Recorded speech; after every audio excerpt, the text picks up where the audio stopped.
কখনো কি ভেবেছেন রুকুতে কেন আজিম পড়েন, সিজদায় কেন আলা?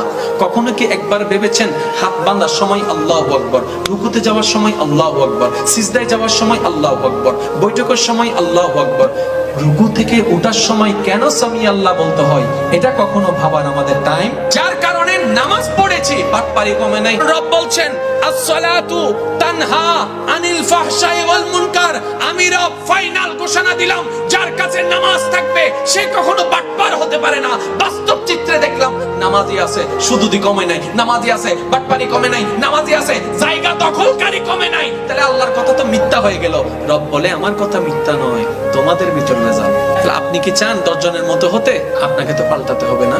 সেজন্য আমি অনুরোধ রাখবো, জানা যতটুকু জেনেছেন আলহামদুলিল্লাহ, এবার জিনিসগুলোকে নিয়ে একটু গবেষণা করেন। রবের প্রেম যেদিন আপনার অন্তরে স্থান পেয়ে যাবে, আপনি সেই দিন থেকে পাক্কা মুসলমান হওয়া শুরু করবেন।